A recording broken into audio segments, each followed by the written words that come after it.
Olá! No programa Boa Vontade Entrevista de hoje, nós falaremos sobre o direito dos trabalhadores domésticos, que tiveram uma conquista importante com a proposta de emenda à Constituição que trata sobre o assunto e que ficou conhecida como a PEC das Domésticas.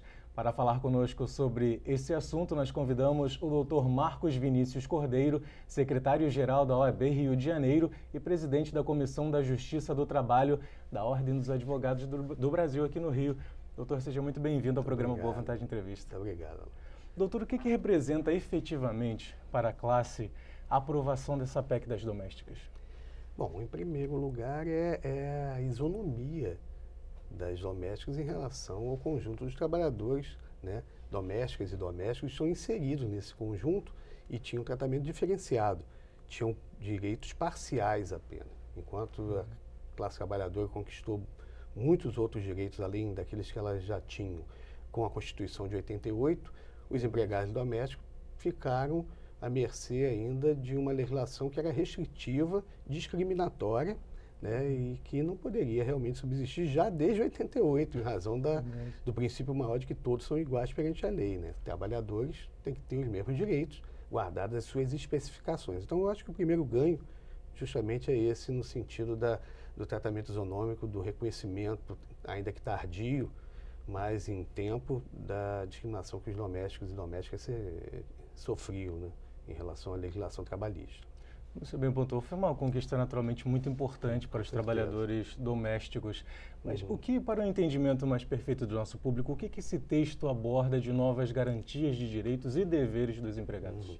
Bom, você inseriu dentro da relação do doméstico, que já contava com algumas garantias, inseriu as horas extras, inseriu o fundo de garantia por tempo de serviço, a indenização contra a demissão incentivada, despedida imotivada, adicional noturno, inseriu o auxílio acidente, inseriu também algumas outras vantagens que antes a empregada doméstica não tinha, e algumas outras parcelas. São 16 novos direitos, né, mas nem todos ainda estão vigentes.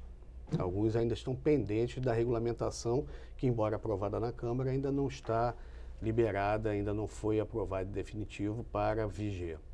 Agora, essa PEC, doutor, ela engloba as empregadas domésticas, mas há uma diferenciação legal no que se refere às diaristas. Como é que os empregadores eles podem entender essa diferença para que atendam o que está sendo exigido por lei? Perfeito. Essa conceituação, ela se dá na prática. É aquilo que no direito do trabalho e no processo de trabalho nós chamamos de contrato realidade. Doméstico é aquele que, pessoalmente, trabalha em favor de uma família, com habitualidade, com subordinação, né, e mediante salário. Este é o doméstico. A habitualidade, né, na jurisprudência acabou assumindo assim aquela proporção de que quem trabalha mais do que 2 dias teria essa habitualidade, até 2 dias não teria. Então foi uma conceituação estritamente jurisprudencial. Mas há, por exemplo, aqui no Rio de Janeiro, no Tribunal do Trabalho do Rio de Janeiro, uma súmula específica do Tribunal do Rio de Janeiro que diz que quem trabalha 3 dias também seria diarista. E isso colide com um entendimento até maior a nível do Tribunal Superior do Trabalho, que seriam 2 dias. Então, a conceituação é essa. Por garantia, você pode considerar como diarista aquela empregada, aquele empregado que trabalha apenas 2 dias na semana, em prol desse empreendimento, toda a residência, da família, conceituando-se como doméstico. Doutor, com essas mudanças legais surgiram muitas dúvidas. O senhor que preside essa Comissão de Justiça do Trabalho da Ordem dos Advogados do Brasil aqui no Rio de Janeiro. O senhor pôde perceber que houve uma dúvida por parte dos empregados domésticos e também por parte daqueles que são os empregadores? De fato, isso foi assim, visível, foi sensível.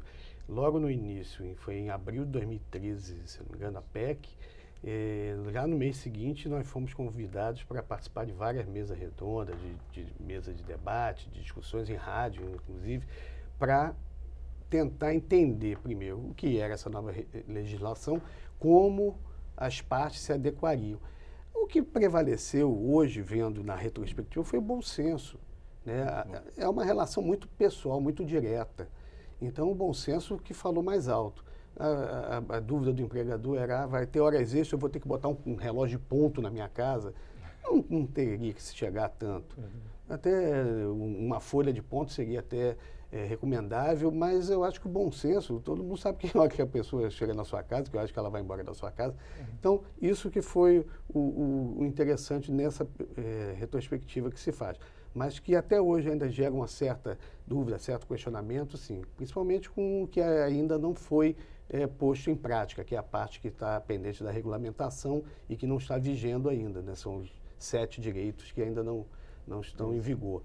Mas foi muito interessante, foi um debate, né, que foi suscitado em razão da aplicabilidade na vida de uma lei, né? Normalmente as pessoas veem a lei de longe, essa não foi ali na prática, ali, dia a dia. Veio, né, no dia a dia de quem vivencia uma relação que era muito pouco profissionalizada, né, muito ainda guardando, infelizmente, um resquício lá de trás do tempo, né, da servidão, né, que pessoas serviam outras para fazer aquilo que aquelas outras poderiam fazer, né? Então, a legislação vem para profissionalizar um pouco isso. Olha, você é amiga da sua empregada, do seu empregado, tem que ser, eu acho, em qualquer situação, em qualquer tipo de empreendimento, mas há uma legislação que coloca essa amizade também ao lado de uma relação profissional. Então, essa profissionalização foi muito importante para dignificar até o empregado e a empregada. Ela não é uma serviçal.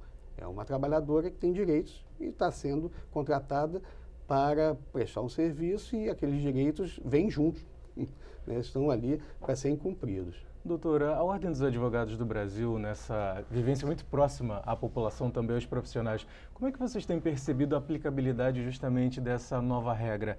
Existe uma adaptação, o senhor falou muito sobre o bom senso que é preciso para que ela passe a vigir com efetividade. Mas como é que tem sido a adaptação da parte dos empregados e também da parte das pessoas que estão dando emprego? Eu acho que acabou ocorrendo uma acomodação, tá? Não temos tido mais assim demandas nesse sentido. A última vez até que eu mesmo pessoalmente dei uma entrevista nesse sentido foi em razão do aniversário da legislação, né? Foi em abril agora, de um ano, o que tinha avançado, o que não tinha, mas a preocupação maior até é com relação a esses direitos pendentes e não os que existem, porque alguns já vinham sendo aplicados, o salário mínimo, embora a jornada de trabalho não fosse regulada antes, mas não era comum você exigir um trabalho de 10 horas, 12 horas, 14 horas para uma empregada doméstica. Normalmente tem aquele horário já combinado de 8 horas, no período em que as pessoas, né, estão trabalhando fora, os donos da casa, a empregada fica fazendo o seu trabalho. Então, havia já, assim, na prática isso. Questões relativas ao FGTS, alguns empregadores, porque não é obrigatório ainda, já tinham essa prática de fazer o recolhimento mesmo, não sendo obrigatório. Então, né, acho que acabou acomodando. Foi uma situação que não foi conflituosa. O receio para o empregador doméstico era o aumento do custo. Isso não ocorreu.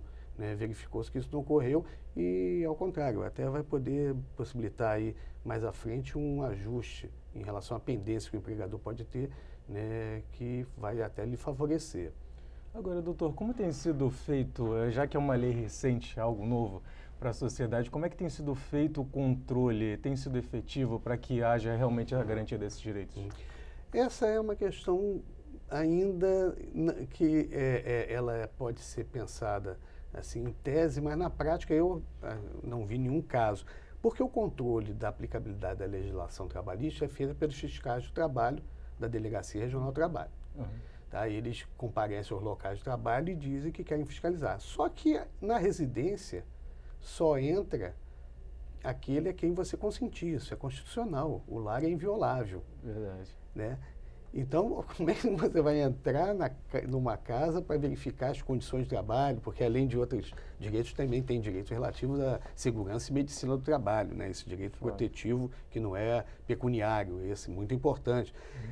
E também a partir do que eles vão, né? Então, talvez, né, com uma denúncia fundamentada, que as denúncias nesse sentido podem ser até anônimas, de condições desumanas, condições precárias em termos de salubridade, algum desrespeito, você possa provocar um órgão público que é a Delegacia do Trabalho, com seus fiscais, para comparecer a um determinado lar para verificar essas condições, se corresponde àquilo que foi dito. E talvez até possa ter medida que autorize, olha, sendo evidente, sendo flagrante, uma medida judicial que autoriza a entrada mesmo contra a vontade. Mas eu estou só, assim, seria uma hipótese, porque, de fato, a dificuldade reside nisso, porque não é um estabelecimento comercial, não é uma fábrica, não é uma empresa, não é um banco, é uma casa que tem salvaguardas que tem que ser compatibilizada com esse direito também. É tudo um equilíbrio, né? Verdade. Doutor, nós vamos a um breve intervalo nessa nossa conversa aqui na Boa Vontade TV. Hoje nós estamos falando com o doutor Marcos Vinícius Cordeiro, ele é secretário-geral da Ordem dos Advogados do Brasil e presidente da Comissão da Justiça do Trabalho da OAB Rio. Permaneça na audiência da Boa Vontade TV. Voltamos já.